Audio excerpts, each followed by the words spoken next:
Sheila Nakaw of the Department of Finance. We have from the DTI, Engineer. You have to stand up and say present. Good morning, Your Honor. Thank you. From the DTI, we have Engineer J. Elias and Engineer Yvonne Villaruel. From the BIR, we have Miss Maria Rosario Puno, present. Also from the BIR, Attorney Edgar Alan Reyes.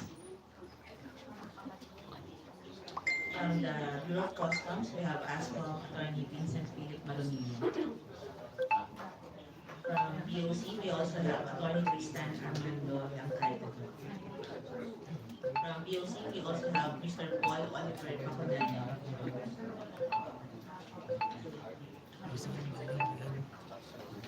So from Flava, we have Attorney Jason Humarang. Also Attorney Alien Rosoto Malto. And Attorney Jake Galang from the APO office. We also have President Joey Bulay from the Philippine E-Cigarette Industry Association. And from Philip Morris, we have Attorney Archimedes Gonzalez.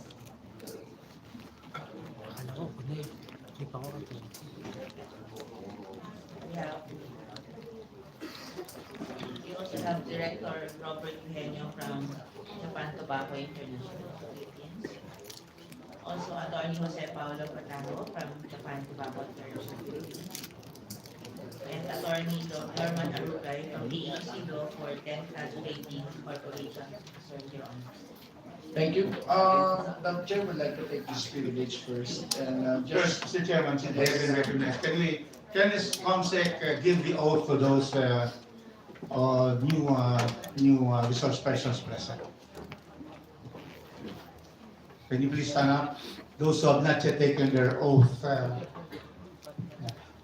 for those who have taken them last time, it is a continuing oath.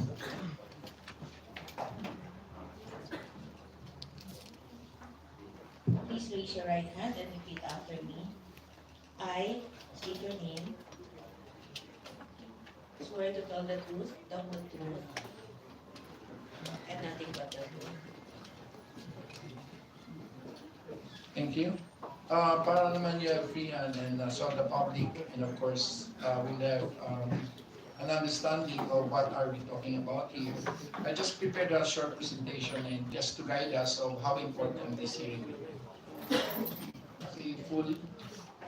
These are really the policy implication of illicit trade in electronic cigarettes. Next. Pag tinignan mo to, according to the US HSS, pag ang sigarilyo ay lampas sa 7 piso, lilipat ang mga consumers sa vape. So this is already a study. Next, the substitution effects are having an impact on tobacco excise tax collections. That's why this is very important. And from 176, we expect 2023 to fall again. So ilang fall na yan? We are seeing at least 92 billion in fall cumulative in our excise tax. And part of that, I think 1/3 of that is due to the substitution of vape. While difficult to estimate e-cigarette market due to widespread informality, online trends show substitution taking effect. Next. Pag tinignan nyo yung 2021, e-cigarettes have been outpacing cigarettes since late 2021 when tobacco collections also started to fall. So hindi ko ito basta-basta kaya tayo papaimbestigahan kaya gusto natin Sir, pwede lang sa gilid. kundi talagang may malaking epekto. Next. Excess tax collection increasing but not capturing full industry size. Ang projection po ay we will be losing another 13.44 billion in excise tax to this is the industry size. So just using the free base rates, industry size pala ito. Bakit excise tax ang pala? So, ang nawawala this year will be 13.44 billion dahil po nandyan ang bill at hindi na upisa. Next. Babes appear to offer more value for money.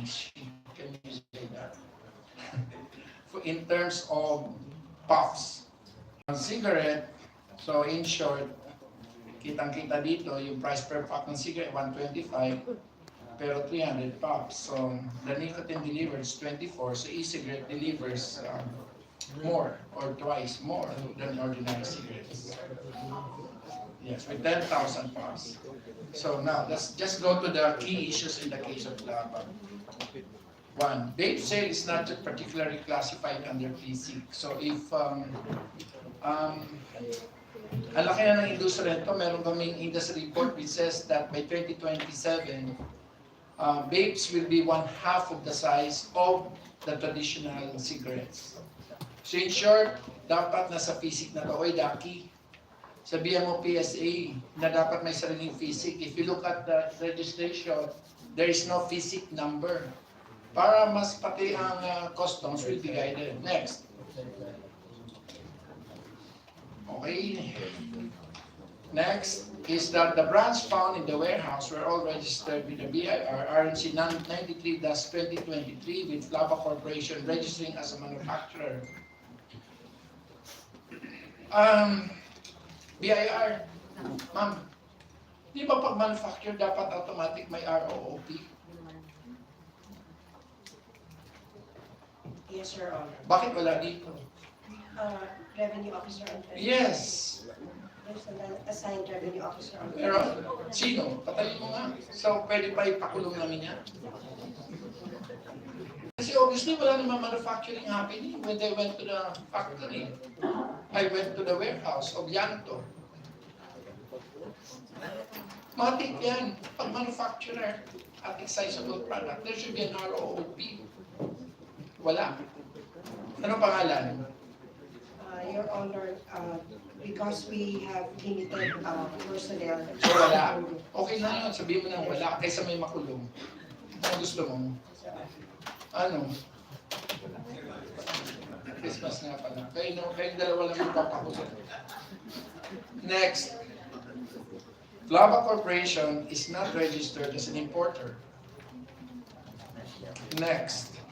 How did the BOC conclude that Flava branded inventory was not manufactured domestically and is possibly smuggled? October 24, the IPO, IPRD. October 26, my birthday, LOA was issued by BOC Commissioner. October 27, LOA was served. BOC found 14,000 boxes. And November 6, Dilak Tabayan presents document but no proof of importation. BOC finds that the address presented incapable of manufacturing seized goods. So in other words, ito sana hindi mangyari kung may ROOP. Tama po ba? BIR. Next. Ito lang yung mga issues, nicotine salt versus freebase. Well, no specific definition exists in relevant rules and regulation, but that's already moved as a committee rule. The National Library of Medicine in the U.S. differentiates the two as salt, benzoic acid added, and free-base, no benzoic added. So we have adopted that already. Salt nic is taxed at 52, while free-base is taxed at 60 per 10 ml. So the presence of benzoic acid supposed makes high concentration nicotine have a smoother sensation. The tax code, however, provides that nicotine salt shall be regardless of nicotine content, including nicotine-free liquids or any similar products. We need to remedial. Okay. Top King Logistics, which supposedly built Flava, is also an importer, not a manufacturer. So Top King purports to specialize in importing from China. Next. In other words, if the seized goods marked Flava were manufactured domestically, payment of appropriate excise tax to the air should be proven. In other words, there should be an authority to release imported goods. So if the goods were imported, release documents of proof of payment of duties should be produced. The seized inventory indicates that it was manufactured by Flava Corporation. Flava Corporation representatives have submitted an affidavit to this committee that it was Shenzhen Mawanda Technology in China which manufactured and supplied the products, and that was supposed to be produced locally by Delicat Trading. Binigyan niyo ba sila ng copy? And regardless of whom the Chinese company sold the products, the label that the inventory was manufactured by Flava Corporation is false. Next. Flava submitted documentation to the BOC on the deceased inventory indicating that it claims the stocks to be owned by them. Flava claims, however, that the stocks were locally purchased from Denka and that the Chinese supplier supplied the products to Denka. In Flava's version of events, Denka is responsible for paying excise taxes as an importer. So what should be the true, regardless of whose version is correct? One, the stock was definitely imported. There's no doubt. The only question is who imported them and how they were imported. Two, Flava is not a manufacturer or the brands it carries, contrary to what's stated to the BIR, but merely purchases them from another or imports them. Three, if purchasing from a local supplier, Flava should at least have paid back on that items purchased, which is also absent from the action of customs. Inilang lang nila yung excise. The products were mislabeled as manufactured by Flava, and at least one party, whether the Chinese supplier or local supplier, is responsible for this false labeling. Chinese suppliers supposedly accomplished an affidavit should already provide the invoice and other documentation from which the committee can know who is the importer, the brokers responsible for the goods, which ports were used. I seriously, there's a debate whether it's Batangas or which Port of Manila. My gut feeling tells me it's Batangas. The declared value of the goods. So policy recommendation, and this is where I differentiate and stop. One, B6 should classify manufacture and sale of electronic cigarette as a separate industry class. Not how you're assigned. The BRR should faithfully implement the ROOP rule for electronic cigarette manufacturers. You don't just give a license without an ROOP on premise. You do that for everyone, liquor, etc. This is RR 14-22 specifically says that there shall be deployed assigned on a day-to-day basis revenue officers on premise. And this RR is really pertains to e-cigarettes. This is not just very specifically to vaporized nicotine, non-nicotine products. Number 3, contradiction in BIR system of registration of e-cigarette companies should be resolved. Flava was given a BIR certification as a retailer, but was also listed as a manufacturer. BOC noted that the listed address of the company appears incapable of handling manufacturing products. This one, and I would say, mukhang sa ngayon, mas magaling ang customs kaysa. I read through it, it's 87 pages, and I think except for a few, it was a very good report. In addition, the declared capitalization of the corporation for 1 million, of which 312,500 has been subscribed and paid up, should render it incapable of manufacturing. Distinction between manufacturers, importers, wholesalers, and retailers is crucial because it should determine the extent of responsibility for ensuring excise tax payments. Number 5, third-party liability should be established. RRs and RMCs issued in implementation of bait tax law and RR 11900, authored by Congressman Rufus, do not outline the following: responsibility of foreign suppliers to label their shipment as electronic cigarettes, responsibility of brokers, responsibility of logistic providers, and responsibility for selling platforms. At this point, DTI, can you please tell Lazada na it's improper to sell? Yung Shopee, tumigil sila lang, tinuloy-tuloy pa nila ang pagbibenta ng vape. Yung Shopee, upon the request of this committee, followed. There is no vape in Shopee, but in Lazada there is. So let me just repeat that request to DTI. Na Lazada should stop selling. Ilalagay mo lang 18, pati ako pwede maglagay ng, obviously I'm over 18. Next, last 2. Definition of salt, nicotine, or freebase should be clearly set out. 11900, Section 18, Product Standard Requirements. The DTI, consultation with the FDA, shall set technical standards for safety, consistency, quality, and regulatory succeeding section based on international standards. So may basis po yung motion ni Congressman Rufus based on international. That was what we approved. So we have now basis to say na ang custom should use So in other words, gamitin niyo po yung definition. So the FDA submitted a letter to the that it has stepped aside in favor of DTI. Kaya wala ho kayong karapatan. Kayo, sabi ng FDA, kayo daw ang gagawa because they said it has stepped aside in favor of DTI in the matter. However, it does not indicate that DTI has already consulted it with regard. Because sabi ng batas, you should consult the FDA. Pero ngayon, ang magsusulat, kayo.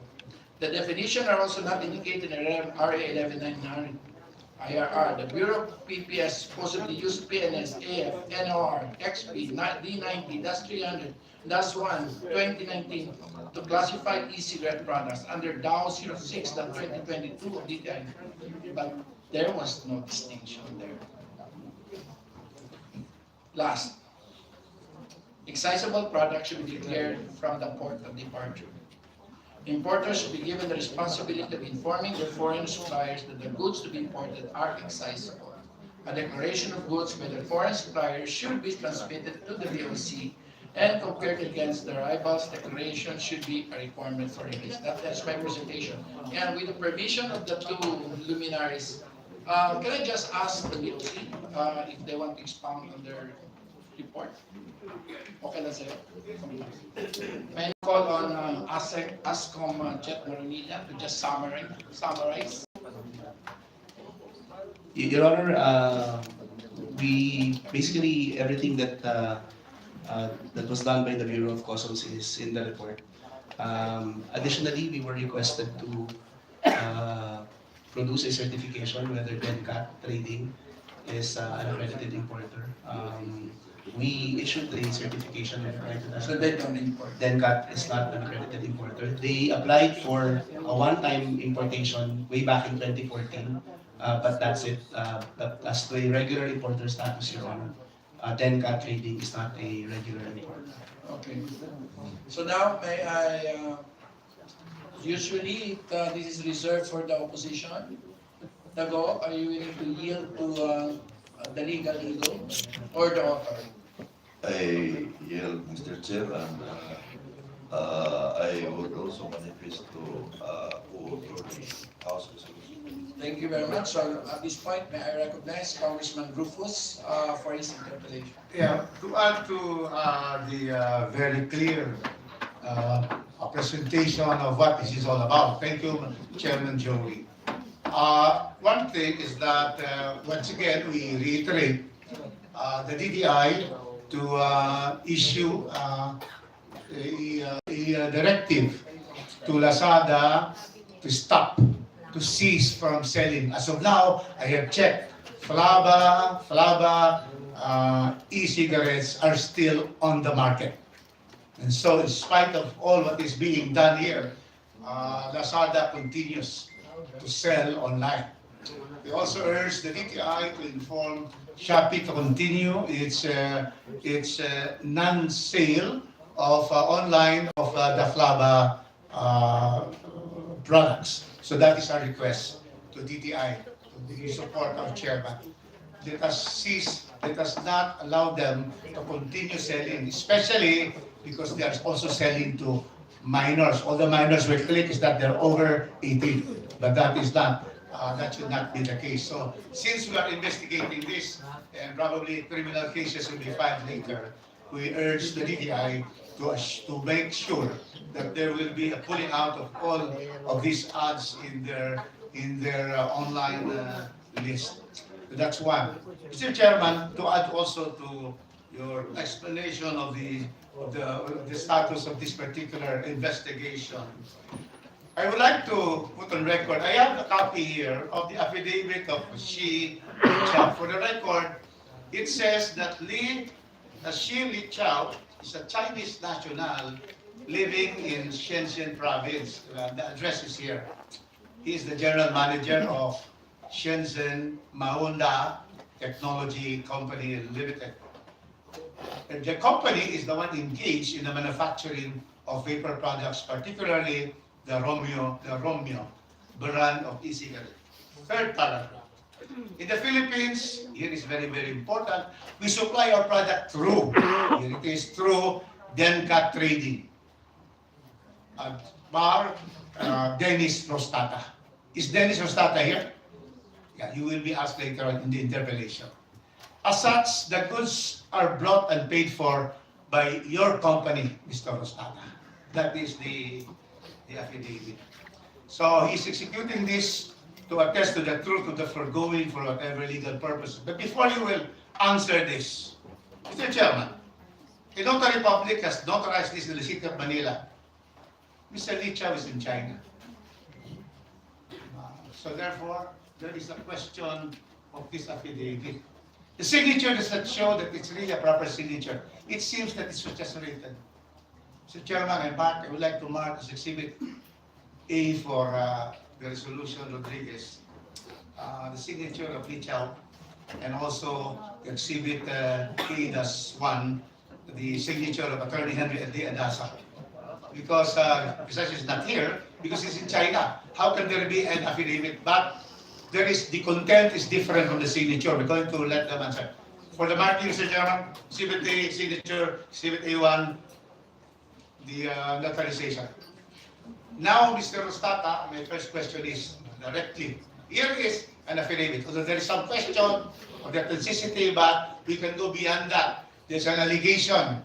Do we know, Mr. Rostata, are you the importer of this flava material, e-cigarettes found in the Valenzuela warehouse? You are under oath, remind you.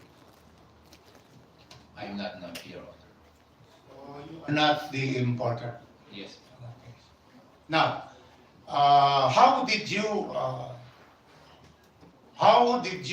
bring in this particular case? So you are not importers. So you are stating now that you have nothing to do.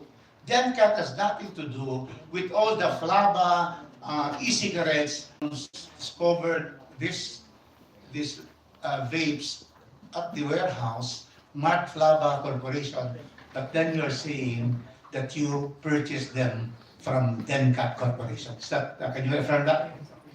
Yes, Now, what can you say therefore to the statement of Mr. Rostata that they are not the importer of this particular vapes and cigarettes? What can you say about that? That he is? Wala po regarding sa importation. Sila po yung may contact.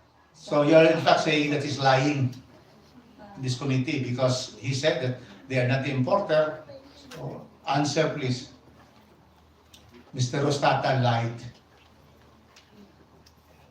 Wala po akong alam regarding importation. That's okay. So therefore you are denying that you are saying that you have nothing to do with importation. It's just that you bought that. Now, this is now the question. You are now therefore you are therefore claiming ownership on those. You are the owners now of those boxes and the contents of the vaporized products in these boxes. Correct? You are the owners. Yes po. Yeah, okay. So you are the owners. Now, Miss sabi pa nun, Madam Wetness. Okay. Now, okay, you're the owner. Then, do you have a certificate from the BIR that you pay taxes? Let's go first to the taxes on freebase. Because you are claiming the freebase siya, no? Hindi nicotine salt. Did you pay taxes there? Yes po. We pay excise tax po. On freebase, correct?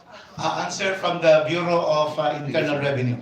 Is it correct that they pay the taxes on those that were found in the warehouse? Yeah. The question is, did they pay? Did Flava Corporation pay? We go first to the freebase, meaning only 52 pesos per ml. For all those that were discovered there, because they, Mr. Yaban did not present proof of payment to the Bureau of Customs. Can you confirm they paid or they did not pay? Your Honor, they are paying excise tax. They paid. So they paid that for those that were confiscated there, right? They paid. Free base. Those that they declared with the BIR, they are paying. Yes, but may I see the Bureau of Customs?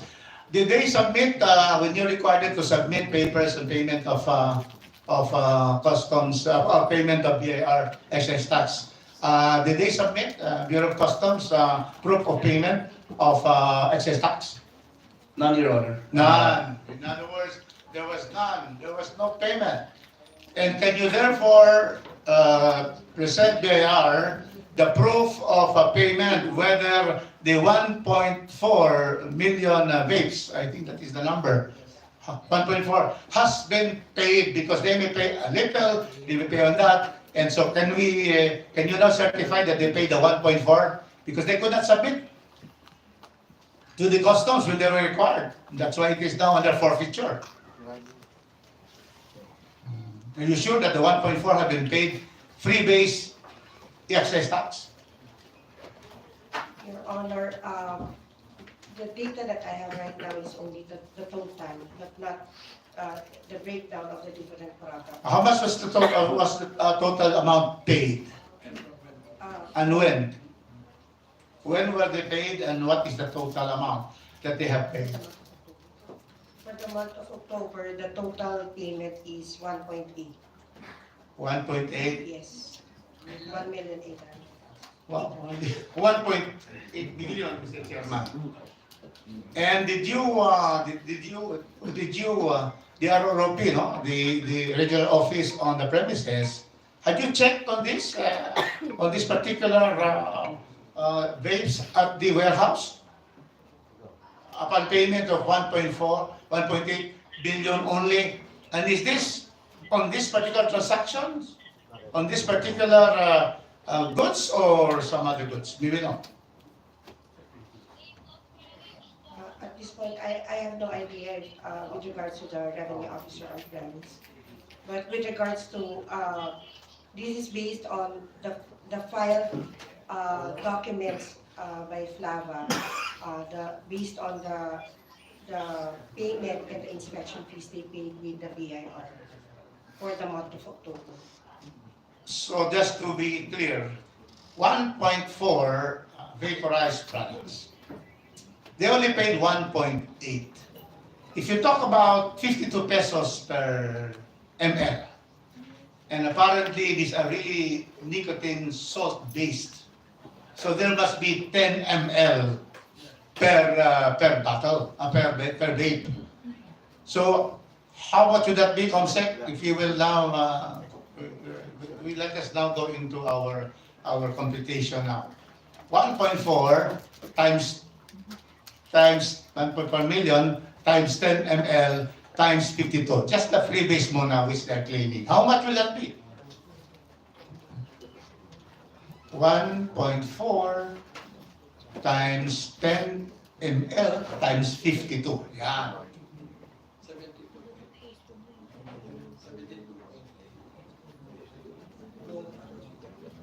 72. How much?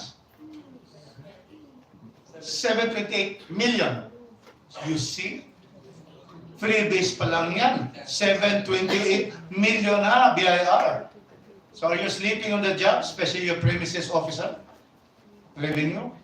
My goodness, 1.8 million when it should be at their declaration of freebase, 84 million. 84 million. So the government loses 83 million or 82 million based on that. So that's one point. Now, if it is nicotine, with nicotine salt base, then it will be 62 per milliliter, and each vape has 10 milliliters. Correct? How much will be the value of the real tax if they properly declared it as nicotine base and not free base? How much? 1.4 times 52, 62 times 10.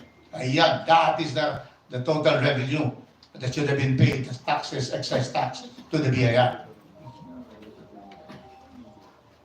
According, and I always agree with my compañero, legal luminary Dante Marcoleta, incoming Senator of the Republic, 728 million. Okay, that is now therefore what we have lost. And that is why it explains why I authored this, because I am principal author of the vaporized law. You see? 728 million would have gone to our universal healthcare system. You see? To pay for our members of PhilHealth who should have no billing, no balance billing. So they are. So what can you say about that? What happened to the... Who is the revenue officer of this Valenzuela? Can we get the name? Because we will subpoena him to appear on December 19. What is the name of the revenue officer on the premises? Sir, right now, I'm not, I don't know who's in charge. Can you therefore submit to the committee within 24 hours till you finish this one? So very clear, Mr. Chairman, as we go forward, very clear that if Flava, because they have admitted they bought it from Dencat. Dencat is the importer. Dencat should be paying the import duties. So let's go first to BIR. Now it's very clear. Flava did not import it. Okay. They bought it from the importer, according to Ms. Tayaban. They bought it from Mr. Rostata, and therefore they are liable, Mr. Chairman, for 728 minus 1.8. That is the taxes evaded. They are subject now to criminal cases for that. Wala pa ang VAT. Yes, malaki na talaga with the VAT. And so we temporarily see some questions to the BIR and to Tayaban. So now we go now to the import taxes. Ayun na naman. Okay, now, Mr. Yostata, you then you are denying that you have imported this, correct? Because you can change your mind and be honest. Because if there is perjury, we find out that you were the one who brought it here. We'll put you to jail. We don't have the capacity to import. First, state you are not. Are you the importer? No, No, you're not of this product. You're not the importer. Since you are not the importer, you do not actually import them. The ones that are found in the warehouse. Correct? Correct. And so, because of that, as a consequence, you have not paid any import tax on this. Cost of duties. We are not the importer, so And, we don't pay anything. Now, may I ask the Bureau of Customs? Now, whoever is the importer, how much would have been paid for these products in terms of customs duties?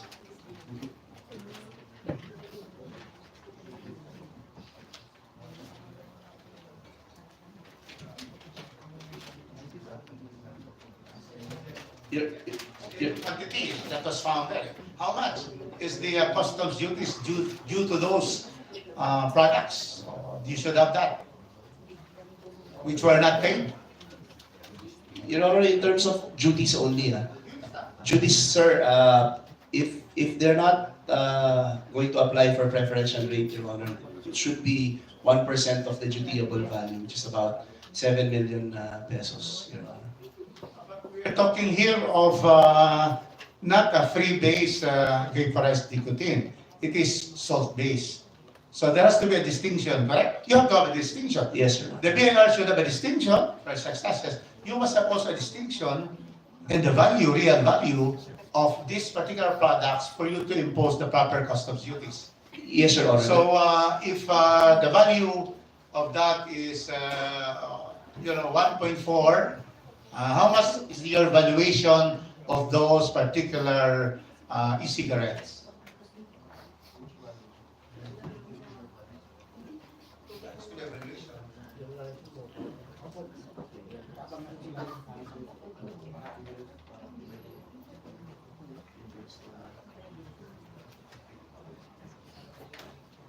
Your Honor, the examiner who assessed the items Yes. placed a dutiable value of 700 million pesos. Now, so this distinction, Your Honor, will await the yes, Your Honor, will await any evaluation coming from the Yes, Bureau of but Internal what Revenue. the examiner has said is that they should have paid for this particular confiscation discovery. They should have paid 700 million in customs duties. The dutiable value, Your Honor. By value. So how But- much? If 700 million is the dutiable value, how much will be the customs duty? At minimum, Your Honor, it's about 1% of that particular. 1%. Yes, Which Your Honor. is That's minus the. 7 million. Yes, Your Honor. That's without excise tax, Your Honor. Just. Yes. Okay, so with due respect to the minority, but you, since you talk every day in the floor, so you're a Yes. majority. Thank you so much. Thank you, Mr. Chair. Magandang umaga po sa ating lahat. Meron lang po akong clarificatory question with respect to our authors, of course, Rufus. In the subject warehouse po, 1.4 million pieces po na e-cigarettes were reported found during the inspection, and it's worth 700 million at 500 pesos a piece. On top of the 728 million imposable excise taxes. It is very mind-boggling, nakakahilo po, that a single warehouse can contain a huge volume of e-cigarettes with an equally huge collectible excise tax of 728 million, and yet the BIR only collected 1.8 million or 7 million in excess taxes from vape products in 2021. 7 million po excise tax from vape, 2021 po.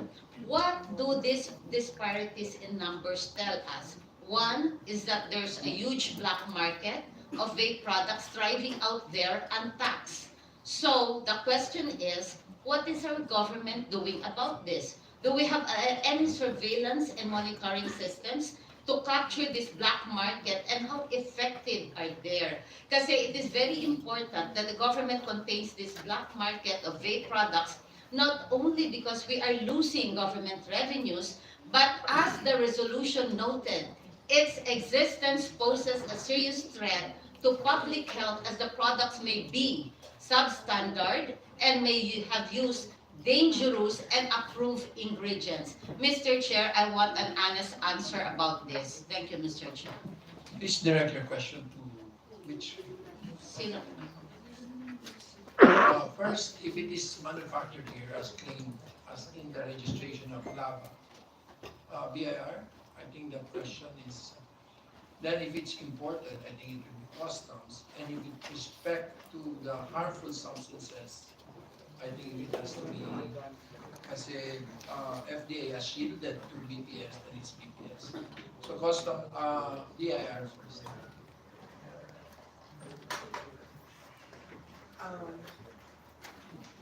Very complicated naman ito.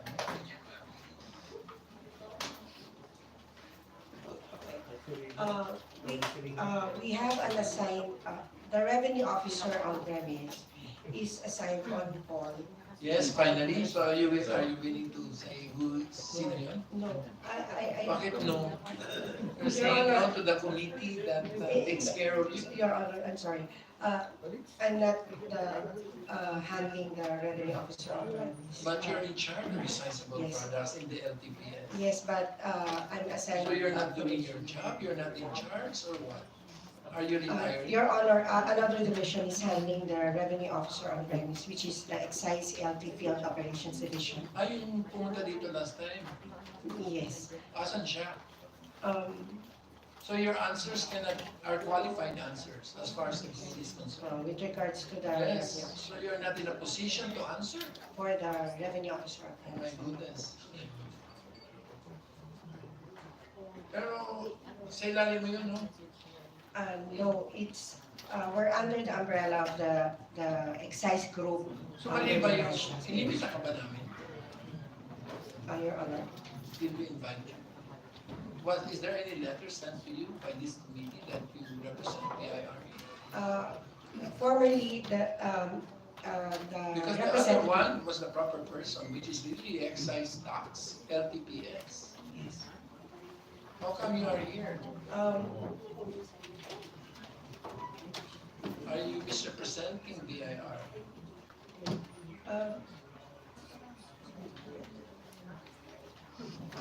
Miss Ayat is from the LP Field Operations Division. Sizable products also? Yes, from the Field Can Operations you ask her Division. to take your seat? Or otherwise, we will disqualify all your statements. You are not in a position to testify to the questions. Ma'am, first question, who is the ROOP? Sir, we're under the zone of the Valenzuela is already retired po as of October. Conveniently. No, but is there an ROOP? For the survey for the rules po assigned are assigned po for the manufacturers po mostly of cigarette products. So you did not assign because she's not a manufacturer? Is that what you're saying now? Yes, sir. Oh my goodness, so you're essentially contradicting what Flava is saying. Their registration is manufacturer. Yes, yes. So there's no ROP because they're not a manufacturer. Yes, sir, you're all. So pero rehistro nila sa iyo, manufacturer ka? The lang po, as importer lang po yung meron namin. Because we're just monitoring and supervising. As to the registration They're po, not registered with you as importer.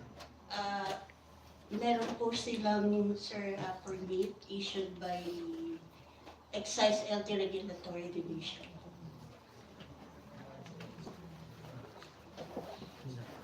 Yeah, dito na ba din?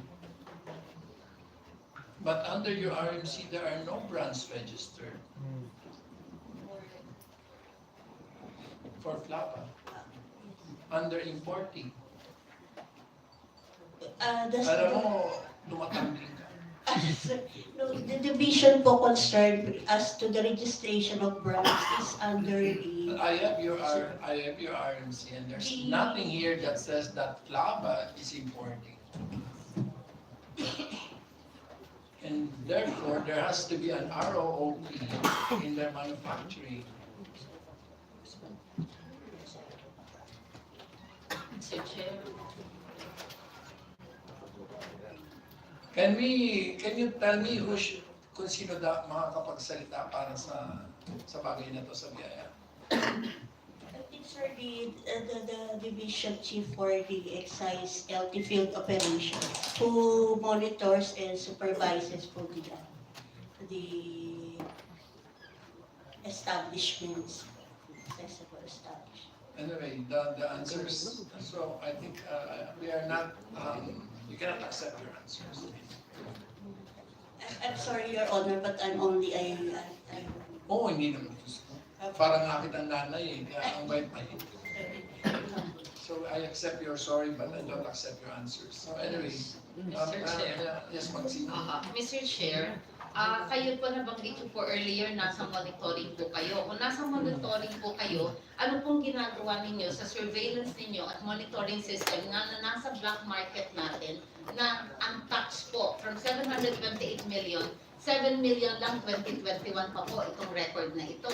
So if you are, sorry po ha, with due respect, if you are not in authority po, bakit po kayo ang pinadala? Kasi po, we need kasi direct questions ay direct answer din po. Kasi po nagtatagal po tayo sa committee, medyo minamadali po natin dahil mag-holiday, we're still working. Ating chair, we are still working because we have a mandate to finish everything bago po mag-holiday, ma'am. Ano pong sagot natin? Doon po sa surveillance and monitoring po.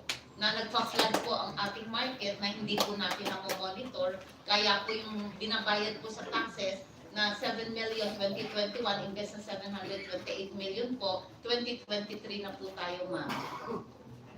Your Honor, thank you for the observation, but I will look into it po. Okay, so the person who's really should be responsible is the USEC for ROG.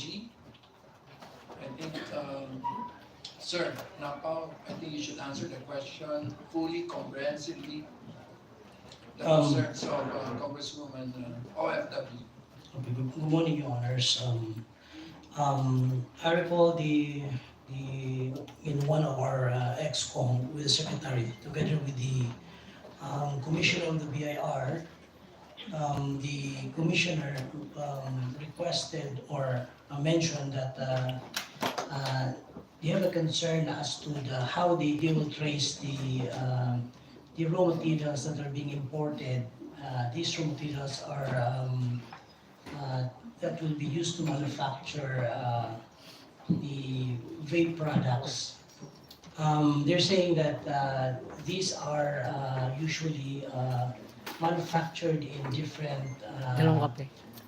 parang houses only, Mr. Chair, and that they would want, the BIR would want to trace the whereabouts of these materials that are being imported. So one of the solutions that was mentioned is that there will be an issuance with respect to requiring an atrig on these vape raw materials. So why don't you just issue that department memorandum circular that you should have a treat for the components? I think it's very clear what is missing here. We are discussing the final products. Yan po ang nakuha dun sa warehouse. Pero sabi mo, wala kayong e-atling for the components, right? Yes, Your Honor. So, Di ba kaya yung that meeting to just issue that it is well within your mandate and powers, and it's your duty. the issuance of the rules, Your Honor, will be done by the BIR. I just have to check with the BIR if the same has been already issued. But they really intend to monitor and trace the whereabouts of all these raw materials for vape products, Your Honor, which they're saying that it's been manufactured in different places lang. Alam mo ang meaning ng sinasabi? Mayroong benzoic acid tapos sinasaksak nila. Ganun lang naman kasimple manufacturing to. Pero sinasabi natin na yung benzoic acid at saka yung ang tawag dyan, yung Hosing. flavoring at saka yung vessel, what do you call it? The end. The delivery device, right?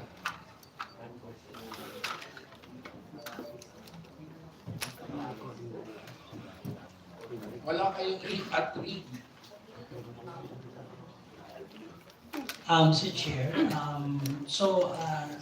true enough, the BIR already issued that Or do you want us, RMC. just like Hong Kong, to ban altogether e-cigarettes? Although that will just have a black market. Your Honor, the BIR has already issued the So, RMC. nag-issue that I na pala. mentioned. So, Yes, there is Your a- Honor. It is RMC number 78/2023, which was issued sometime in July 2023. Good. What does it say? It requires the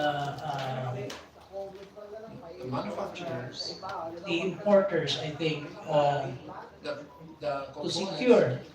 secure and file the atrig with the BIR prior to release of different raw materials, apparatus, mechanical contrivances, and equipment used to manufacture Manila, vape were you ever products. informed about that?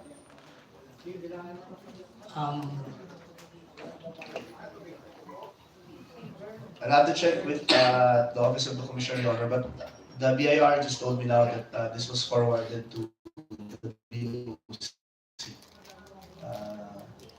But I'll have to check, Your Honor, and I'll get back to you before the meeting ends. So in other words, you are now in cognizance that ito si Flava is a registered manufacturer but not a registered importer. But can she import the ingredients? Di ba BIR, di ba they should also, because in your, they're not an importer. Under your RMC, they're not there. RMC ano yun? RMC 93, series of 2023. Based on the record of BIR, as of March 16, 2023, they are a manufacturer, a holder of a permit as manufacturer of vapor. Therefore, they should have an ROP. Yes. And second, they secured also a permit as importer of vapor product. So bakit wala sa listahan ninyo? The product that they are registering are mostly as manufacturer. They manufacture the product. That's why. Nakalagay mo, no brands registered. Yes, as importer. Ano ba yan? Accounting na ako sa inyo. Based on their the labeling, the labels that they are registering, it's manufactured by Flava Corporation, but no under oath. They submit a sworn declaration for that. Eh, ano sasagot mo na yung nakuha doon sa warehouse? Manufactured by Flava. Opo. Even po dun sa kanilang mga produkto, kung titingnan niyo po yung produkto, it's manufactured by. Magsingin ka lang na ulit. Mr. Chair, anyway, I think the question earlier, we cannot have a very good answer. So now naman po, I'll just move on to my next clarification. Okay. All right. On the aspect naman po of recovering the lost government revenues from tax evasion, I would like to note that under Section 263 of the National Internal Revenue Code, if found liable for tax evasion, the excise tax due is imposed on an additional fine of not less than 10 times the amount of the excise tax due, but not more than 50 million. This means that a more aggressive campaign against taxpayers and their successful prosecution or settlement of their cases could really result to higher government revenues. With respect po to e-cigarettes and vape products, how many smugglers and tax evaders on these products have been apprehended and prosecuted, or those cases that have been settled from the time of the passage of the vape regulation law? How much revenues na po ang excise taxes at fines na nakolekta na po natin from these cases? Sino po ba ang pwede makakasagot nito? Thank you, Mr. Chair. Customs? This is the first, no? Yes, Your Honor. Your Honor will come up with that data and submit to your honorable office. But initially, I can say that the Bureau of Customs have had several operations and apprehensions on e-cigarettes and vape products, especially those that are not registered and were misdeclared on various ports. And we're continuously guarding against these illicit products. In fact, part of our operations is the monitoring of warehouses outside customs zone and applying the visitorial powers of the commissioner to check if these warehouses do contain smuggled vape products. But on statistics and data, Their Your Honor, visitorial powers include whether they are important or not, right? Not just because they're smuggled. Your Honor, the presumption, the intelligence that we act on for the letter of authority to be issued is based on the premise that these warehouses contain imported. Yes, that's right. Yes, Your Honor.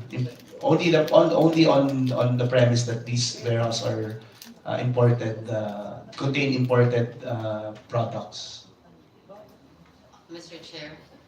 And therefore, you may demand evidence of payment of duties, right? Correct, Your Honor. So, Mr. Chair, just a reminder po, Under RA 11467, salt nicotine vape is taxed at 52 pesos per millimeter, while freebase is taxed at 60 pesos per 10 ml. Salt nicotine vape is taxed higher. So if salt nicotine vape is passed as freebase, that is a misdeclaration and tax evasion. Just a reminder lang po, Mr. Chair. Customs? Thank you, Your Honor. That's why we are working with the Bureau of Internal Revenue and the Department of Trade and Industry to provide our personnel that conducts physical and non-intrusive examination, the technical expertise to determine these kinds of variations, Your Honor, to be able to plug tax leakages. But thank you very much for that reminder, Your Honor. It's very helpful. Thank you, Mr. Chair. Thank you. But hopefully they can be submitting the explanation to our questions earlier. Recording Yes, in Honorable progress. Committee. Thank you, Mr. Chair. Thank you. So, Recording stopped. Recording in progress. no more questions from our Congressman Marcoleta? Salamat, Mr. Chair. Wala naman akong masyado. Pwede po bang tanungin muli si Miss Tabayan yun? Tabayan? Miss Tayaban. Sorry. Miss Tayaban, dun po sa naunang mga tanong sa inyo ni Kong Rufus, tinanong po niya kung saan niyo po kinukuha yung mga flaba products ninyo. Kanino po niyo kinukuha? Kay Sir Dennis Rostata po. Kanino po? Kay Mr. Dennis Rostata po. Dennis Rostata. Po namin binibili. Nandito po ba yun? Totoo po ba yun na sa inyo niya kinukuha? Hindi po, Your Honor. Mr. Chair, malaki po ang problema natin. Hindi ko alam kung sino po nagsasabi na totoo. Ito pong mga nakumpiskang mga flaba babes ay pag-aari po ninyo, hindi po ba? Yes po, Your Honor. Pero ang sabi nyo, kinukuha nyo naman kay Rostata ng Bencat. Sabi naman po niya, harap-harapan naman, hindi raw po totoo. So sino po ang nagsasabi ng totoo, Mr. Chair? Excuse me, Your Honor. Sige po. Bali, nagsisend po kami ng order kay Mr. Dennis Rostata. And then, magbibigay po siya ng receipt sa amin. And then, babayad po kami sa kanya. And then, i-deliver po sa amin yung products door-to-door sa warehouse. Yan nga po. So, sa kanya rin niya kinukuha. Sa kanya kayo nakikipag-deal. Sa kanya kayo nakikipag-transact. Hindi po ba? Ngayon, itinatanggi naman po niya na hindi po nanggagaling sa kanya. Yung pong Bureau of Customs na nakahuli po nung nag-raid po, sino po ba talaga ang pinanggalingan po ng mga flaba products na pinag-uusapan po natin ngayon? Your Honor, the Bureau of Customs still doing its backtracking investigation on this. Wala po kasing sinabit sa amin yung nag-claim na may-ari ng mga vape products ng any import documents. Wala rin po kami nakitang any import documents doon sa loob ng warehouse. So, kaya nga pinapresume po namin siyang smuggled. So now we're doing our backtracking investigation on kung saan po possible na lumabas to mga to at kung ano po yung scheme na ginamit, sir. Mr. Chair, ang sabi po ni Ms. Tayaban, sila po ang may-ari ng mga products. Mr. Bureau of Customs, bakit hindi mo ma-determine ngayon kung saan nanggaling, sila naman ang may-ari?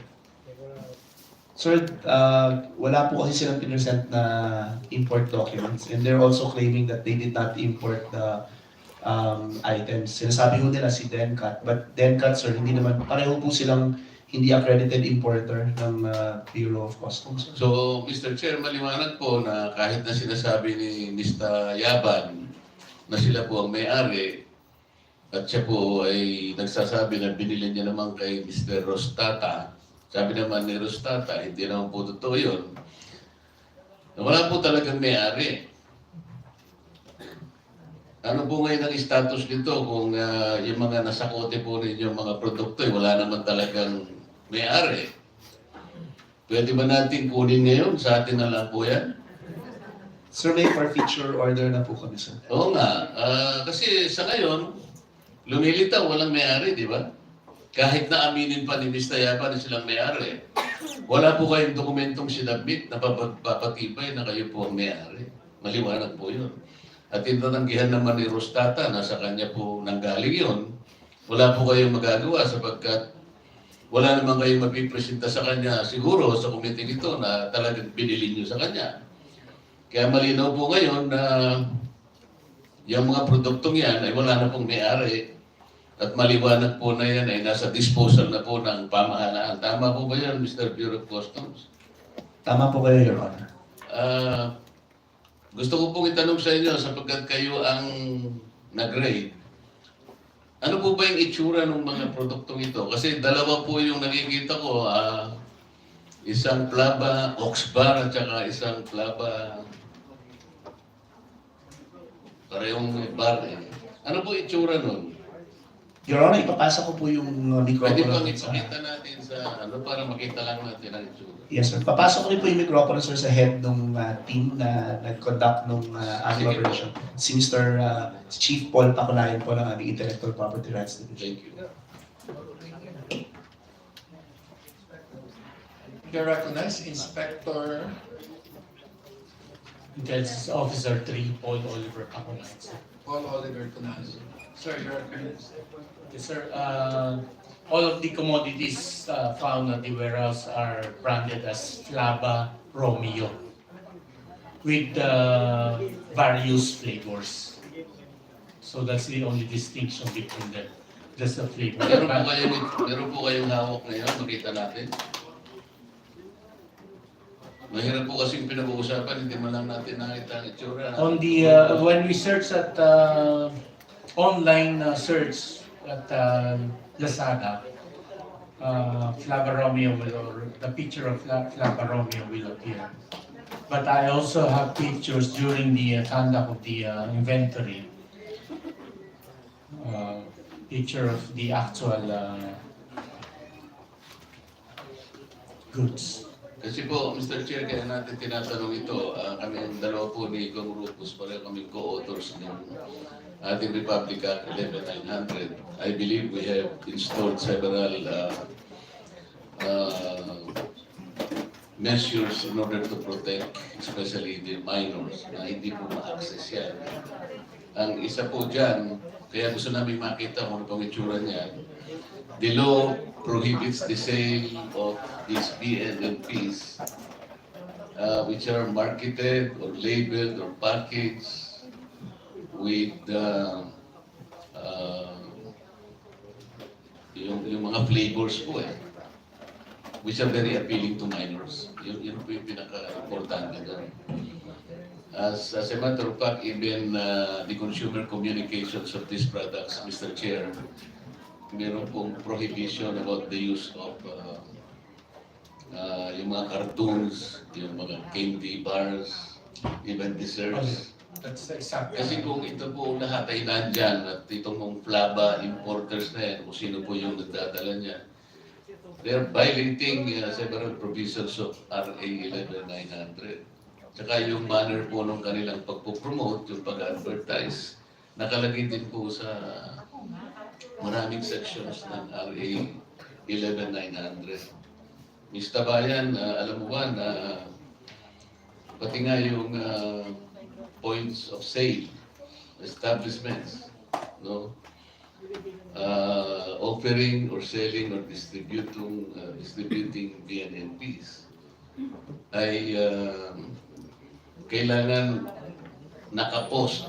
Merong statement in clear and categorical manner that these products are illegal. Yung tsaka yung substance ay nakalagay din doon na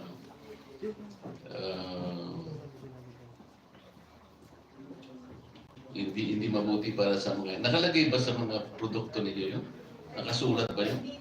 Meron ba kayong mga categorical statement? Nakapost ba yun? Na these products are not even recommended to minors and they're not supposed to be sold to people below 18 years of age. Nakasulat ba yung mga yan? Yes po, Your Honor. Nakalagay po sa packaging. Nasaan nga? Yung hindi nga namin makita eh. Pwede ka bang magbigay sa amin ng sample? Kasi marami talaga yung mga measures na nakalagay sa batas to protect our minors. Ipapakita ko po. I-sir. Pati nga yung pati nga yung mga retailers katulad ninyo are even mandated to ensure yung proof of age verification. Alam mo ba yun? By, let's say, requiring the presentation of a government-issued identification card showing the buyer's age at saka yung birthday niya. Alam niyo ba yun?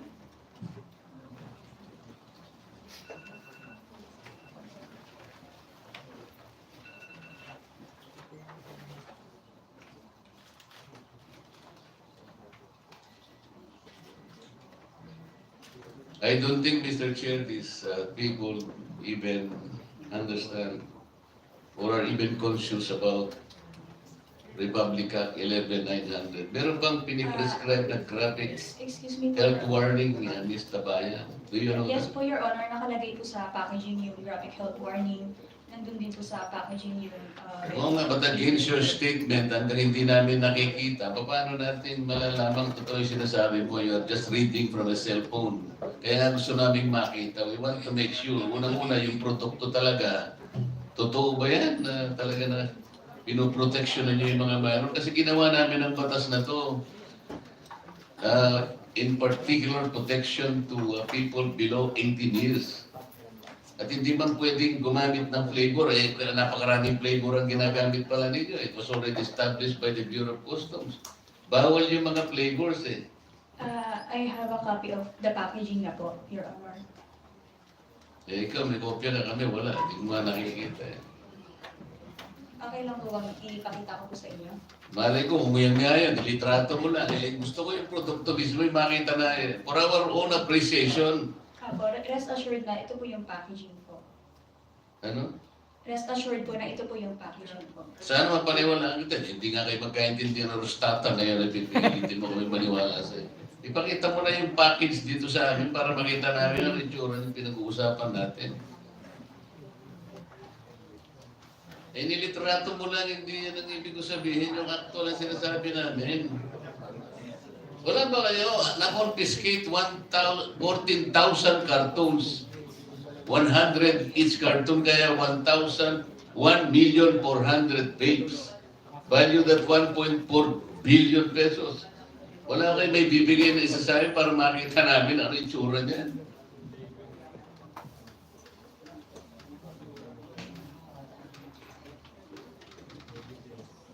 BIR, di po ba yung hindi pagbabayad ng excise tax or yung possession ng ganitong mga products, ano na yung penalty natin? It's between, parang the payment of fine between 10 to 20 million pesos and imprisonment of between 10 to 12 years. Tama ba yan? Kung hindi ako nagkakamali sa ating NIRC. Yes, Your Honor. Section 263 of the National Internal Revenue Code. Yes, so mabigat na kaparusahan ito. Between 10 to 12 years of imprisonment. Hindi po biro-biro itong pinag-uusapan natin ngayon. Kaya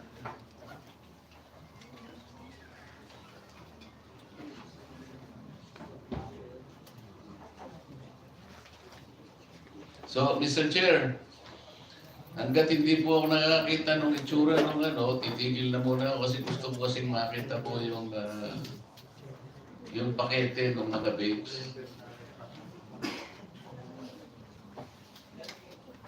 Thank you. Are there any other questions?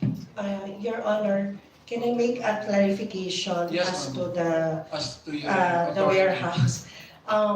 The registered warehouse from Flava Corporation, when they secure the permit To as manufacturer, is at Sampaloc, 1587 Convenience Street, Sampaloc. And they did not mention the warehouse in Valenzuela. Okay. Maybe that's why there's no revenue officer on premise that will be assigned in that. So there is an ROP in In Sampaloc. even though we are we have a limited. I think that there's none. Yes.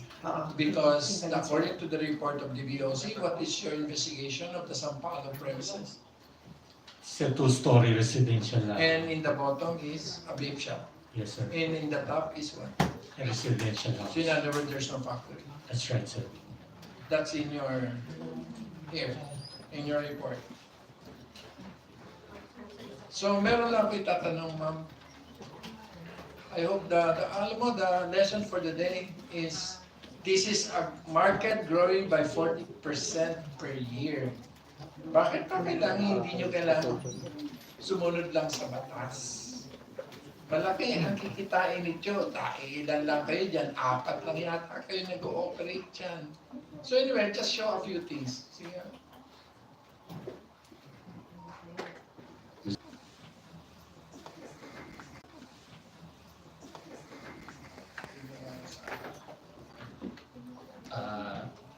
Regarding sir sa product registration, ang DTI PPS po ay naglabas product registration. Ang DTI PPS po ay naglabas ng Department Administrative Order specifying po requiring importers and manufacturers to undergo product certification schemes. Nino section 19 ang sinasabi. Yung responsibility nyo to recall, ban, or even seize mga products na non-compliant doon sa... Katulad po ng napapansin natin ngayon. Yes po sir. If the product is found non-compliant po doon sa schemes, meron pong order na i-issue ang DTI PPS to stop selling or kung imported po yun, pinababalik po sa country of origin or previous story po. So ano po ang gagawin nyo ngayon na nakikita natin na malinaw that there is a manifest violation of laws in regard to these products that have been raided with the Bureau of Customs. Now it's now in their custody. Paano yung hindi sa custody nila na nasa market? What is the action that should be taken by the DTI under the circumstances? Sir, Your Honor, sa ngayon po yung ating Department Administrative Order 22-06 will be mandatory enforced on June 2024 po. Actually, the DAO is already issued but due to transitory provision, ang effectivity po niya ay June 2024. So by that time po, yun po yung hindi na po sila pwedeng magpasok ng hindi po certified. So what will you do with a company that is responsible in bringing these products? Kakasuhan po yun according po doon sa So paano niyo ipoprocess ang pagkakaso sa kanila? Gusto ko lang... ang DTI po, meron po kaming bureau, yung Fair Trade Enforcement Bureau. Sila po yung in charge sa market monitoring. Kung nakita po na merong non-compliant o substandard sa market, nag-i-issue po sila first ng show cause order and then nagtutuloy po yan kung hindi po nila ma-justify. Nagtutuloy po yan sa kaso. Thank you, Mr. Chair. Thank you. Not just to, para lang mga kumpleto din alcohol. Show nila, no?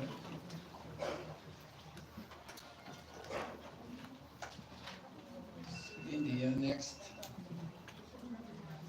Hindi yan.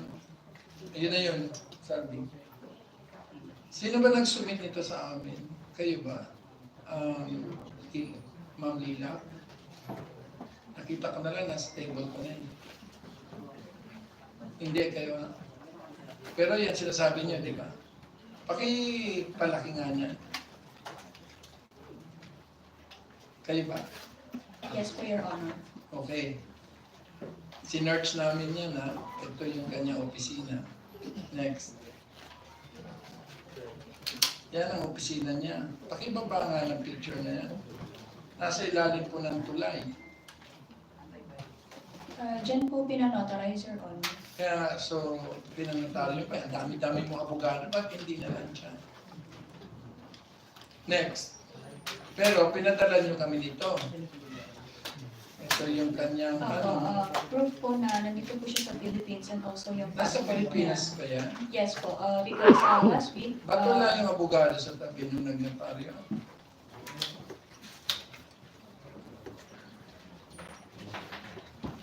Sa tayuman yun ito pinanotaryo. Usually, ang mga Chinese nagpipirma, meron yan yung sa tabi ng signature nila, yung parang kulay pula. Bakit wala? Pakibalik nga dun sa dati. Yan. Saka mukhang ano lang siya eh, hindi man siya signature. Ano siya? Sabi nga kanina ni ng abogado sa tabi ko, di company niya. And I will not take it against you. All I'm saying is that let's pin down the truth. Okay, next. Last week po kasi, nandito po si Mr. Shili Chow dahil may big event. Kaya nandito po siya sa Philippines. And kinusap niya yung legal counsel namin regarding dito sa matter na ito. Kaya nakapag-provide po kami ng affidavit na napanotaryo po namin. Okay, may video pa yan, no? Yes po. Pero wala yung abogado. Okay lang. It's not criminal. Anyway, next. Ito ay top king. Ang billing ay sa'yo. Ang top king, according to their Facebook account, next, is the specialized in importing from China. So bakit kayo ang binibig ng top king? Kung hindi kayo ang importer. Bakit? This is the bill of top king. Sino sila? Oh, kayo pa nag-submit ito eh.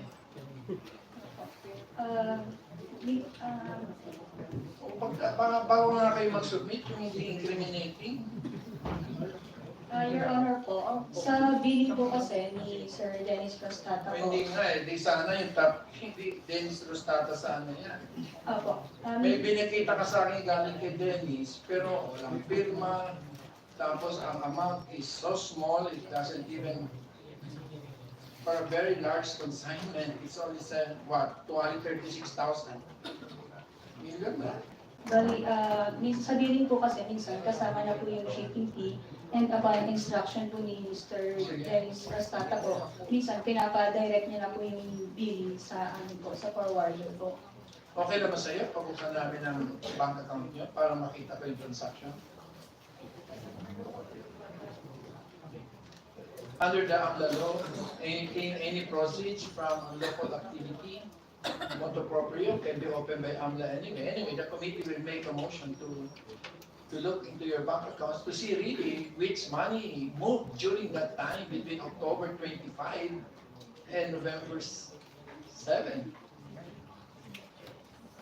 I think AMLA will definitely, Customs, can you apply? Yes, sir. It's part of the recommendation. It's in your recommendation. Yes, sir. But set the date. Kasi kung sky blue ang ating investigation, wala ko tayong mapipindan dito. Next time, don't submit something like this. It is so incriminating. The billing is on you. Dapat na nag-bill sa'yo si Roscata, hindi ang top king. Hindi po yun yung sinubmit namin. Ay, galing to sa customs report. So, ibig sabihin, sabi dito, si top king, kayo ang binibiling, for $5.3 million. And it is a certified true copy with your signature. I don't know, what will I do with you? Don't take these committee hearings frivolously. We also study our lessons. It's very clear to me that you are the importer, not Lenka. Probably he is a facilitator for all I care. Because a facilitator of a transaction is very different from the importer. You are the importer and you say you own it. So you bought it. Binili mo. Hindi po. We have performa, ano po yan, Your Honor? Okay. Binili mo ba ito? Di ba nagbayad ka? Ako nagbayad po kami kay Mr. Dennis Mastata po. Pwede makita yun. So, I hereby ask Customs to please proceed with your AMLA proceedings. Mr. Chairman, in this correction, you have the floor. You stated that you have documents to show that you purchased this from Mr. Rosata or Delcat. Yes, po. Do you have that in your possession now? Yes, po, Your Honor. Original documents? Yes, po. Can we read these documents and put them in the record and put them as exhibit, Flava? What are these? These are original documents, and can we show that to the chairman and me? Not a photocopy, originals. What is the, yeah, please state what are these documents? Andiyan ba yung original? Photocopy po, photocopy. We want the original. Original. Yes, we will produce the Kasi what we have is a photocopy without a signature, and it is very clearly. Your And the Honor, buyer it is, for such a huge amount, sold to Lila. Your Honor, it has signature po, the performa invoice from No, the not here. manufacturer po. May signature. Do you have a different one, Mr. Chairman, to show their allegation that they bought it? So may we know what are these documents, subject to some presentation of your, probably they can now shed light, Mr. Chairman, so that they were subject to presentation, submission of original documents. Can we ask the Chairman for them to describe that? I'm very interested to know that there are memoranda or receipts and documents. May we know what are these, subject to the original copies? First, Pro forma invoice po from the manufacturer sa China po. yes. It was addressed to Mr. Dennis Rostana po. And it has sign and seal of the General Manager, Mr. Shi Li Chao. Okay. No, but it says, hindi ako abogado ni Denkat. Ang nakalagay dito, attention. Not sold to. Whatever it is worth, Mr. Chairman, so we will evaluate that. So can you therefore submit that temporarily? Yes, po. Number two, what is the second one? Aside from the Shandong to Denkat, what are the other documents to show that you bought it? That is just a statement. It is a memorandum of the consignment. How about your purchase from Denkat, if you have any document? May binibigay po siyang receipt sa amin. Okay, can you mention that receipt? How much and who signed the receipt? Wala pong sign ni Mr. Dennis. Actually, this transaction, they order to China. They already order to China. Tapos, And then, excuse me, Your Honor.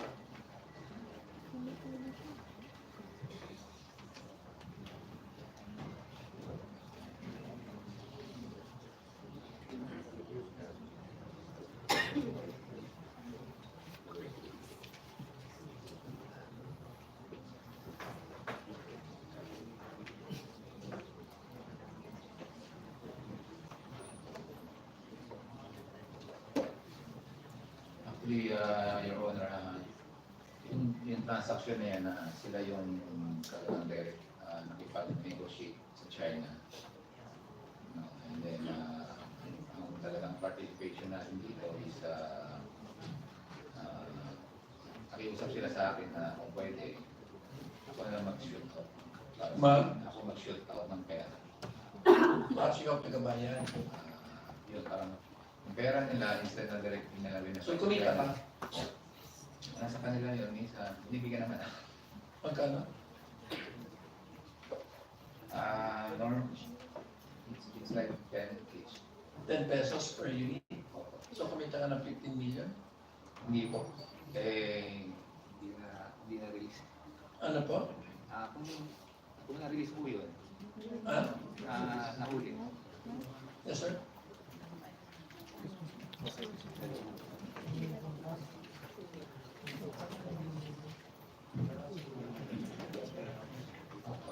Yung ano, wala akong kinita dahil nahuli. Nahuli po.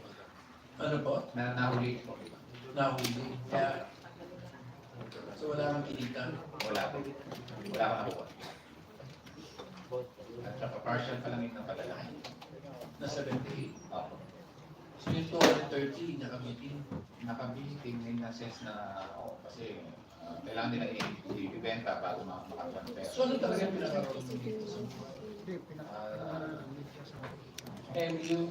Isang tutulong lang tayo. Ano po? Tutulong lang ako. Ako lang yung taga-bayad. Mr. Chairman, just like to be able to come back to how much did you deposit to the account of Dennis Rostata? Answer please.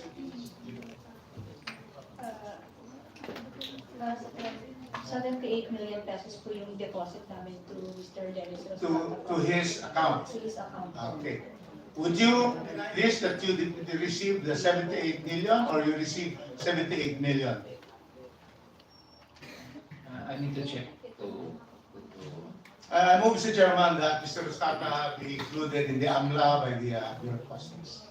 This is 78 million. So not only PLAVA, but also Dennis Rostata, AMLA should be applied to him. There's an allegation, and this is a system of smuggling and not payment of cost of duty, not payment of excise, which PLAVA is also responsible. So we would like, I move that Customs request AMLA to also open the account of Mr. Dennis Rostata, who allegedly has received, yes, we will recognize you, but we'll just be finished now. So 78 million for this transaction was deposited in this account, correct? Yes, po, Your How Honor. much, is there any other payment or any other, that's it for this transaction? That's it. 78 million, okay, thank you. Yes. Ito na lang. Yung ano man ang ano, is kay Li Xiao is August 30. But you said this convo is July 24. So how can so much time elapse? Yung invoice is due August 30. And then your supposed video payment is July 24. So, we're not a trier of facts here. We will sort out the documents. Po. Pero may time po talaga na mag-aantay kasi. Where do you really attest to the veracity of that Li Xiao affidavit? Yes po. Can you produce him today? Gaano po? Today, can you produce him today? Yes po. Yes po, Your Honor. Where is he? Si Li Xiao po. Yes, where is he? He's in China right now. So, umuwi lang siya dito para pumirma nito. Hindi po. Last week po kasi merong vape event. Kaya po siya Ano yun? nandito. Vape event po. Di ba bawal yan? You're not supposed to promote? Hindi. Yes, it's in Republic Act 11900. Present here today, a representative of the Vape Association. Can we hear from him about if you sponsor this vape event? And what is your organization about? Can you therefore identify yourself? Yes, Your Honor. May I please read a very short statement from our association. Good morning, Honorable Chairperson Joey Salceda and members of the House Committee on Ways and Means, fellow stakeholders and concerned citizens. I'm Joey Dulay, President of the Philippine E-Cigarette Industry Association. We commend the Bureau of Customs and the involved law enforcement agencies for the seizure of the illicit vape products on October 27, 2023. Rest assured that the PCA supports the government's fight against all forms of illicit trade. We encourage all stakeholders to faithfully adhere to the provisions of the law to avoid violations and enforcement actions. Your Honor. Is she a member? No, Your Honor. Flava? Flava is not a member. Dengat? Dengat used to be a member, but on October, I think October 20, Become a very powerful 2022. man, sir, because by 2027, you'll be almost 60% of the total tobacco market. Your Honor, I can only speak for our association. How many members do you have? We count as businesses, so we have around 300 individual businesses. At yung mga vape shops, is Yes, Your Honor. there a network of vape shops? Which is the largest vape shop network? I don't have the data with me right now, but I have an estimate maybe the biggest is a company who has 100. Who is that? It's a LG Corporation, I think. LG? Yes. Sino may-ari? Lighters Galore. Lighters Galore.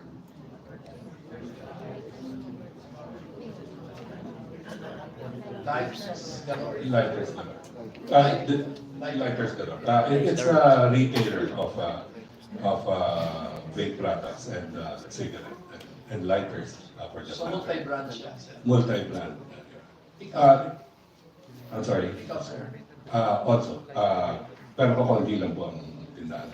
Wala kang Flava.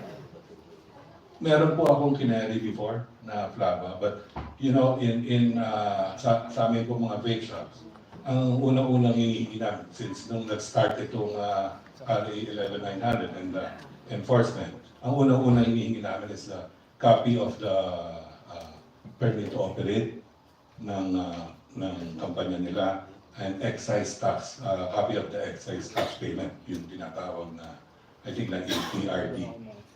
So, pag may ganun po, Sa tingin mo, sir, meron na local manufacturing na ng e-cigarette? marami naman po. Oh, Manufacturer po. manufacturing? Yes po. Sino?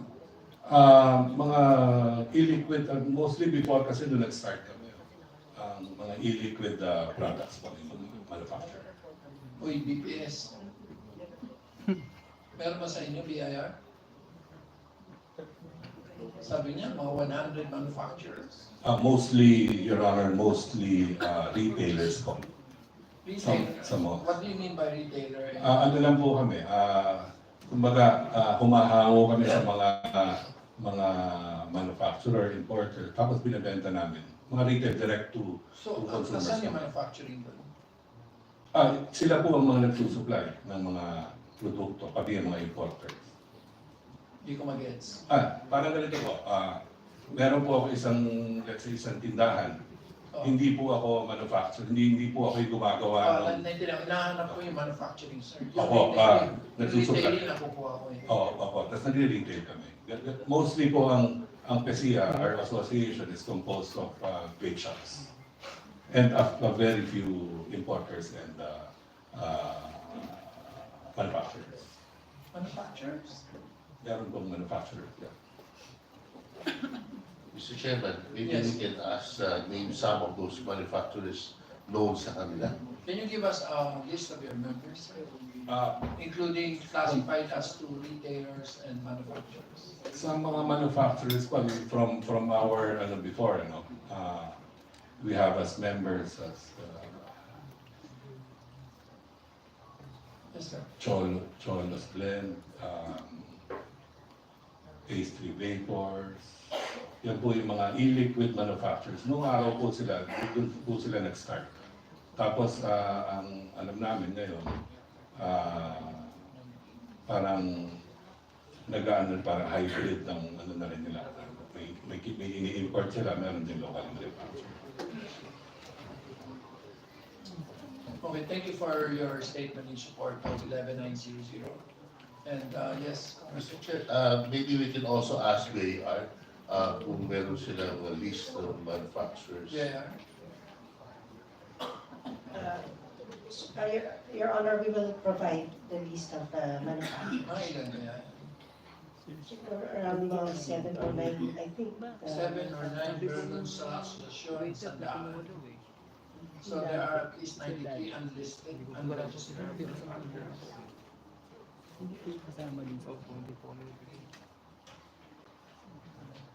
Ilan na? So you have 36 ma'am from your own records. 36 manufacturers. Maganda sana kasi nito total. Pwede ba tayo mag-manufacturing ban muna nito? Para lahat, presumed as important. Can we make that, sir? Or will it hurt your industry? But you're hurting the young people anyway, so. May I answer? Yes. Can we make a presumption that all e-cigarettes are imported? No, Your Honor. Kasi from first-hand knowledge po, at sa mga kakilala ko noon pa, because when we started the association, marami po dyan mga Kasi hindi namin illiquid. alam kung may doc stamp sana. So, bawat labas, factory, alam namin based on removals. Yeah, Kaya kami nagugulo dahil karamihan naman talaga imported. Wala yung doc stamps. From our knowledge po, by June 2024, kasi nga, we consistently push the agencies involved here. Kasi nga, ayaw namin itong mga pumapasok na illicit product, nagkawawa naman talaga po yung mga nagko-comply.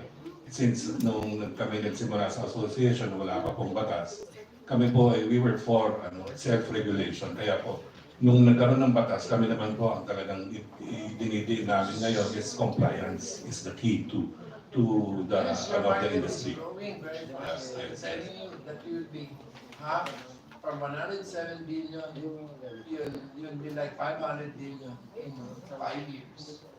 So what I'm saying here is there's got to be some way of kung sa langis, fuel marking, kung ba sa sigarilyo, doc stamps, sa liquor, yung lahat ng size, kayo lang ang wala eh. So anong proposal mo?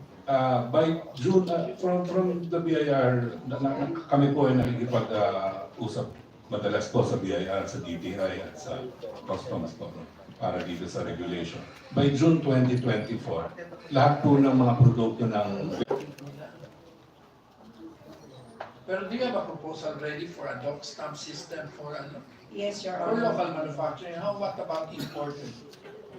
Yes, Your Honor. We have this Revenue Memorandum Circular 105, 2023, wherein it's more of a fixture of the stamps for the vapor products. Actually, we have this briefing already with different manufacturers and importers of the vapor products for the implementation of a fixture of these stamps for vapor products. Okay. Flava, alam mo, mas maganda yung pag-usapan. Itong invoice nyo, sabi, ito, 330. Tapos yung consignment mo, sabi mo, 350. So, kumikita ng, ito tama ba sabi mo?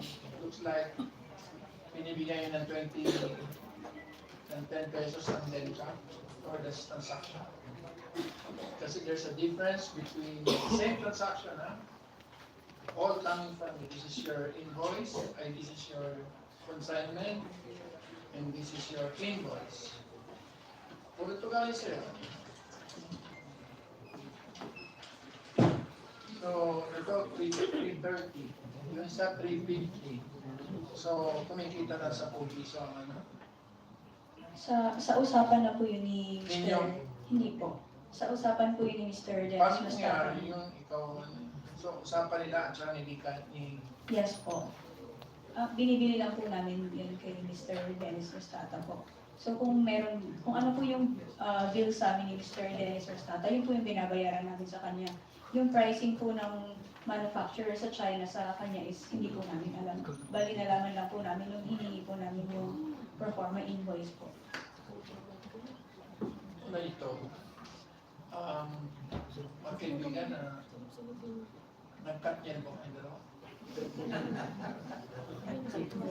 Mukhang gano'n eh. Mukhang okay kayo sa pag mga binibigyan mong kasasayang dokumento, mukhang okay kayo doon. Tapos bigla kayo ng cut niya. Tapos ngayon, ikaw, sa'yo nahuli. So ikaw ang mananagot sa custom. Pero yung Idadamay mo ba siya? O gusto mo na siya lang? Pero we did not really import the products. We really bought it to Mr. Dennis Rostata po.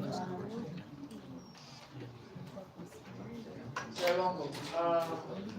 At this point, I think we have enough data to churn. And first, I would like to commend Customs for a champion. Mr. Chair, Yes. just one question. Yeah. Congressman Amali, sir. Ang question ko lang, kasi we've been here for the past 3 hours. Ang question ko lang, bakit hanggang ngayon hindi pa lumalabas yung importer? Sino ba? Who determines the importer? Is it customs? Is it bakit hindi lumalabas? Kasi nagtuturuan, ang hirap naman ito nung posisyon natin na nakikinig lang tayo for the longest time. Aalis tayo dito na wala tayo nakita, walang kasagutan. So I want to know, sino ba talaga ang nagdedetermine kung sino ang importer? Diba?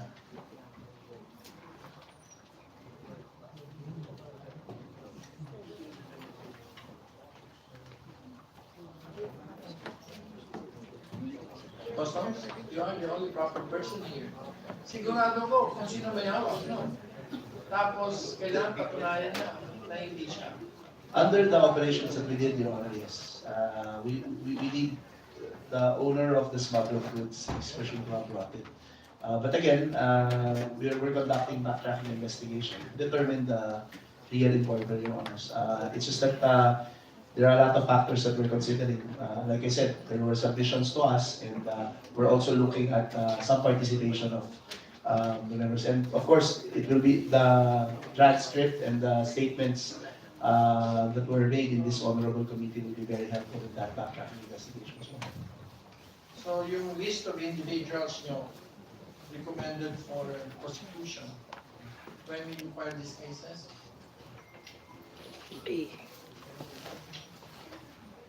O nagulo namin kayo?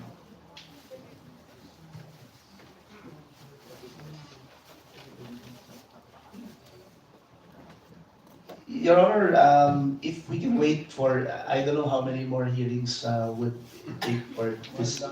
We'll wait for that, Your Honor, because the head of the legal service is with us. And he's planning to present as part of our pieces of evidence to some statements that were made here in this hearing, Your Honor. So we would wait for the complete transcript of stenographic notes for this hearing and some statements that were made under oath for us to be able to use it in filing our cases and making those cases strong.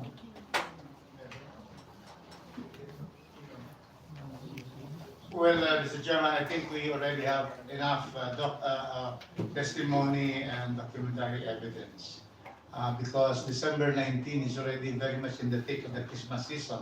I know the chairman would like to work even up to December 25. But, I was talking to the Comsec and everybody. I believe we can proceed already, Mr. Chairman, with our recommendation.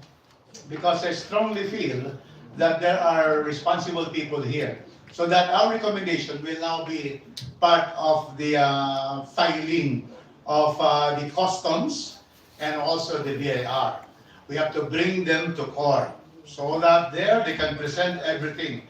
But prima facie, there are now evidences that there are people responsible for importation and for non-payment of customs duties and also excise tax evasion. So I think, Mr. Chairman, we can proceed subject, of course, to the filing of all the documents we have requested them so that we can now prepare within this week the committee report.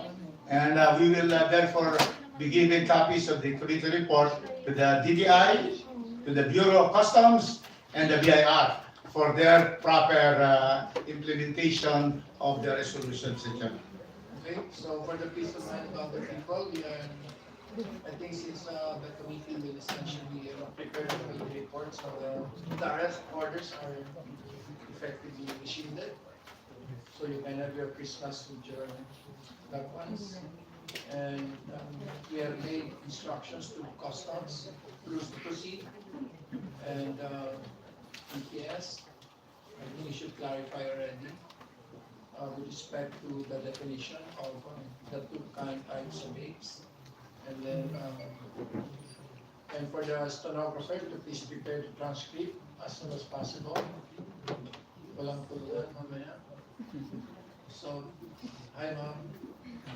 So, rest assured that this committee has been known to be very fair and assiduous and diligent. So, as far as possible. So, wag lang kayo kasi magsusulit ng mga papeles na that are in flagrante and suspicious.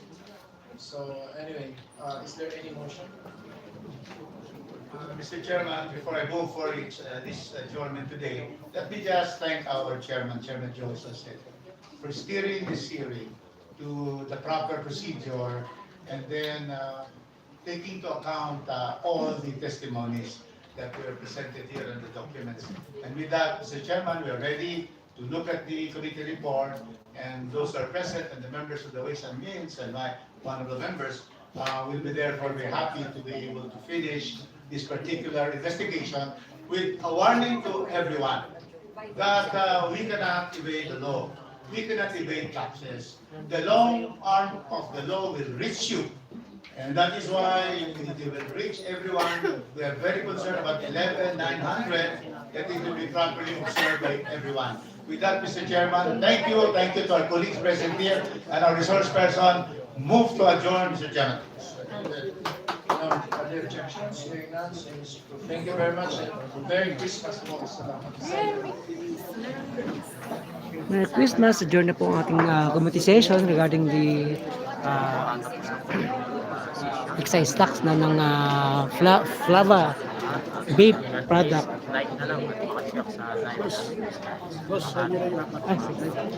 Thank you. May barangay dito Meron na yun. Thank you. Thank you po.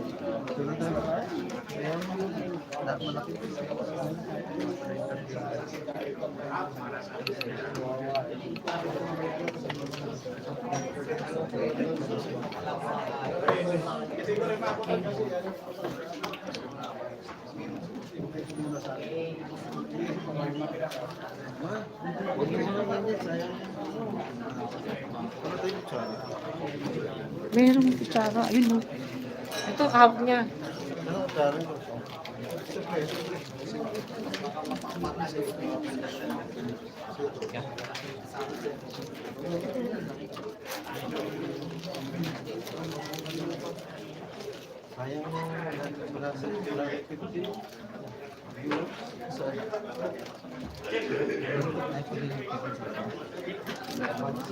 Kumain na kayo?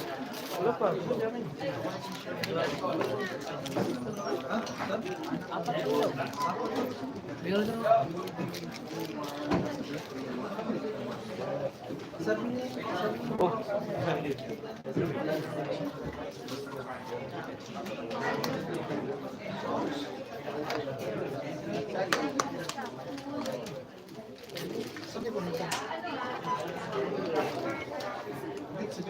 Ano yung tubig natin?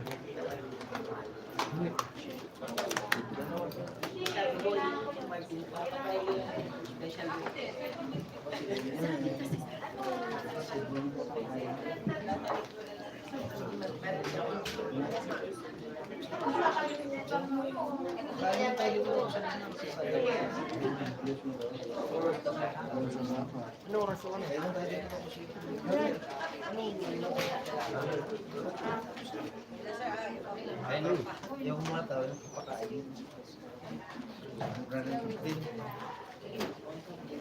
No, 15 lang.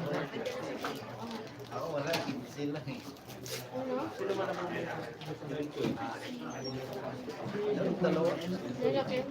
Ito kasi dalawa.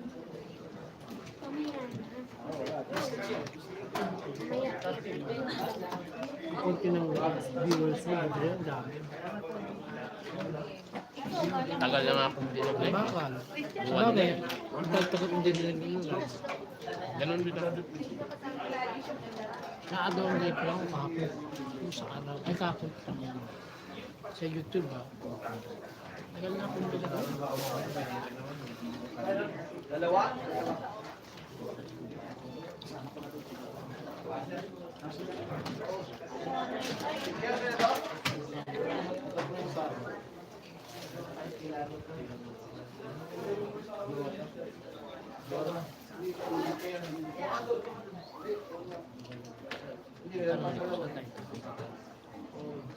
Sir July daw nasa South Wing siya. Bakit mag-file siya ngayon? Dito lang yun. Alam mo lang yun. Huwag natin daanan.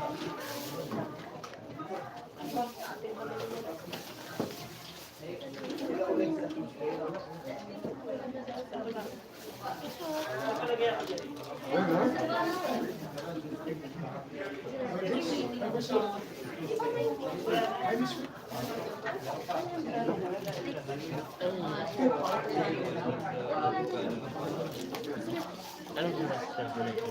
Kanina pa? Bumili? Bukas ba yun? Pero kung patay, bibigyan ng itabin.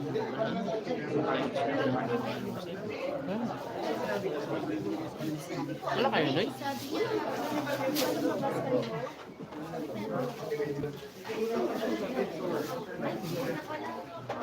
Hindi pinagamit.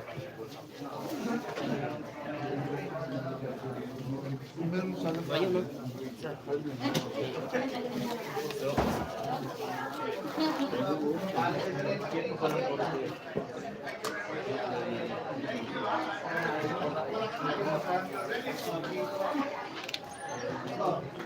Hindi na matubig din, di ba? Hindi pinagamit. Kulang kanin.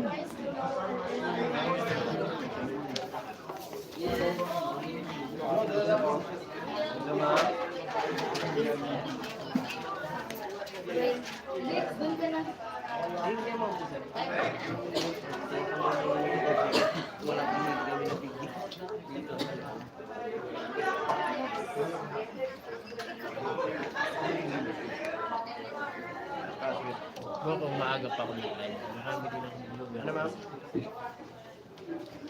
Saan tayo? Ano ma'am?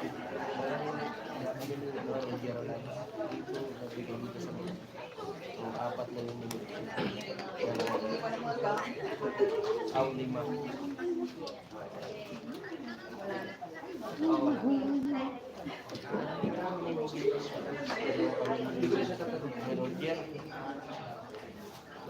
Lima lang po ang makakita. Okay, sige. Ingat. Opo. Kakain mo rin ha? Dalawa na lang po. Kasi wala. Oo. Ulo mo lang dalawa. Sige, apat lang daw po eh.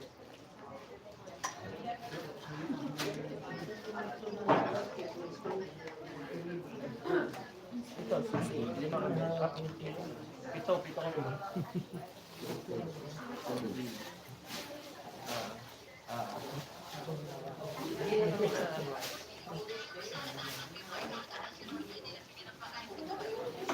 Ipitinda pa niya yun.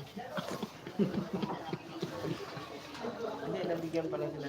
Lima pala sila na Dami ang makain. lima pala yun. Dalawa lang kayo. Dalawa lang kami. Okay lang ma'am. Maya labas. Kain na lang kami mamaya sa labas. Tapos.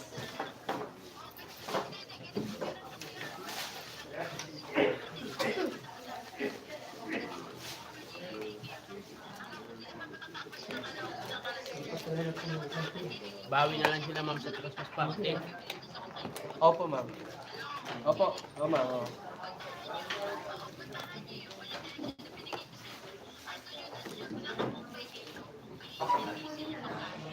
Sige po. Opo. Opo. Sige po.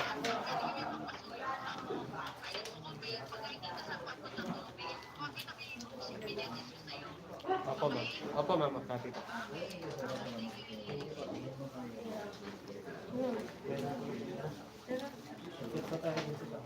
Ayaw. May cover pa tayo.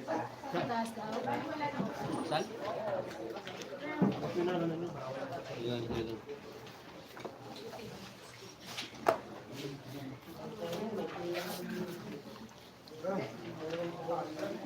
Taas tayo.